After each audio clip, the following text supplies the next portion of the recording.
Begin.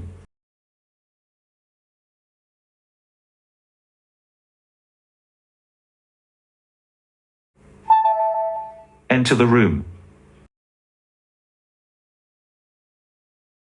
Hello, I am Dr. Andrew. Just to confirm, we're here to discuss your 15-year-old son, Dwight Schrute, and his current condition, including the importance of the IV treatment for his chest infection. Is that correct?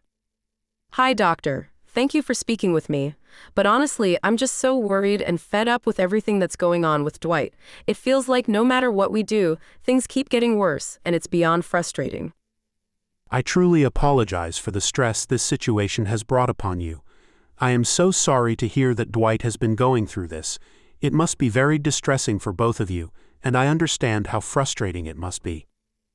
It really is. He's been through so much already, and now this. The blocked IV is just one more thing, and I'm scared for him. It's not fair. How much more does he have to go through? It's infuriating.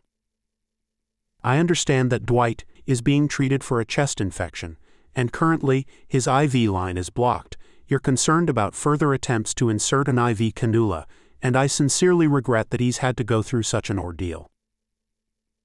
Exactly. I don't want him to go through more pain, especially when he can't communicate what he's feeling.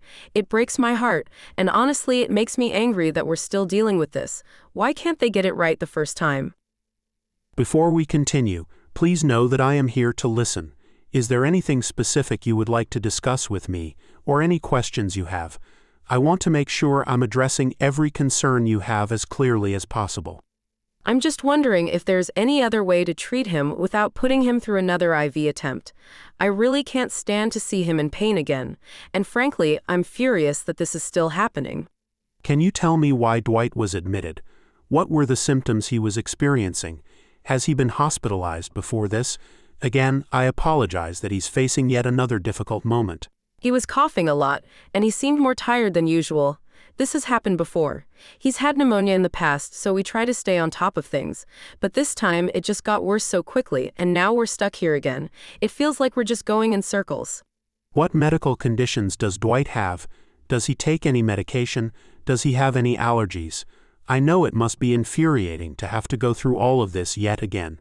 Well, he has cerebral palsy, as you know, and he's on some medications for his muscle spasms, but no allergies that we know of. I just wish there was something that could prevent all of this from happening over and over. Who takes care of Dwight? Do you have any support in caring for him? I'm so sorry that you've had to shoulder this heavy burden without enough assistance. I'm his primary caregiver. His dad helps when he can, but I'm the one who's with him most of the time. We don't really have much outside help, though. And honestly, it feels like the whole system is stacked against us. I'm so tired of fighting for every little thing. Dwight has a chest infection that requires intravenous antibiotics to treat effectively. Unfortunately, the current IV cannula has become blocked, which means he is not receiving the necessary medication right now. I deeply regret that this has caused more pain for Dwight, and I apologize for the additional anxiety this situation must have caused you. That's what I'm scared of. What if we can't get the IV in? What happens then? Are we just supposed to sit here and watch him get worse? It makes me so angry that we're even in this situation. Given the severity of Dwight's chest infection, oral antibiotics are unlikely to be effective. Without IV antibiotics, there is a risk of his condition worsening and possibly developing sepsis, which is a serious infection that can spread throughout the body. I cannot express enough how sorry I am that this risk exists, and I fully understand how terrifying this must be for you. Sepsis? Oh no, I didn't realize it could get that bad. I just don't know what to do. I feel like we're stuck and I'm absolutely terrified. Why wasn't I told this sooner? What have you been told so far about Dwight's condition and the treatment he is receiving? I understand you are worried about the repeated attempts to insert the IV cannula. Is there anything specific that you are particularly concerned about? I want to ensure you feel completely heard during this challenging time. They told me the IV was blocked and that they'd need to try again. But I just don't want to put him through more pain. He's been through enough already, and I'm angry that this keeps happening. It feels like no one's really listening to what we need.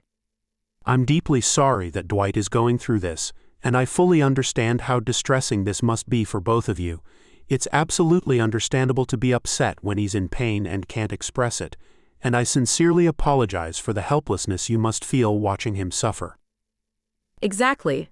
It's hard enough to care for him on a regular day, but when he's sick, it's even worse. I just want him to be okay, and I feel like we're constantly fighting a losing battle. It's beyond frustrating. To minimize his discomfort, we can use a numbing cream before attempting to insert the cannula again. We will also ask our most experienced doctor to perform the procedure to increase the chances of success on the first try. I apologize that we haven't been able to make this easier for him sooner. That would make me feel a little better, knowing that someone experienced will do it, and he won't feel as much pain. But I'm still furious that we're in this position in the first place.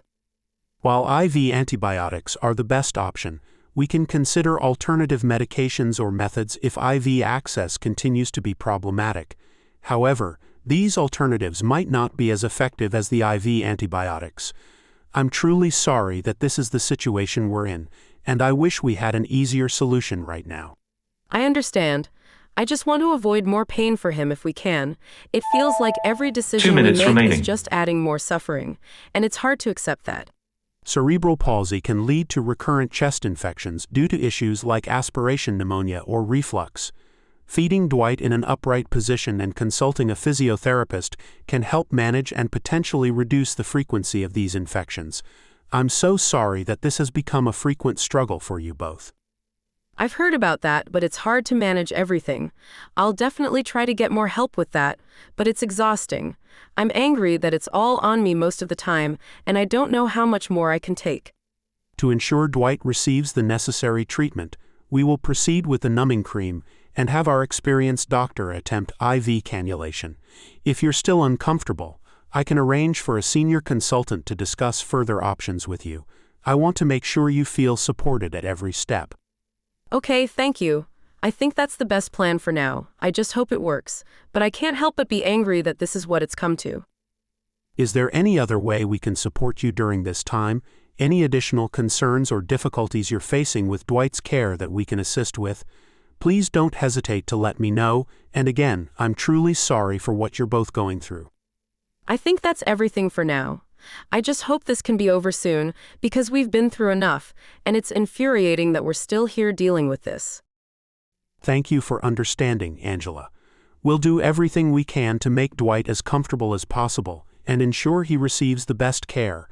I deeply apologize that this has been such a distressing situation for you both. If you need Move on to the anything next at all station. or notice any signs of distress, please call one of us. Thank you. Please like and subscribe to TuringMedSchool. Good luck with your preparation.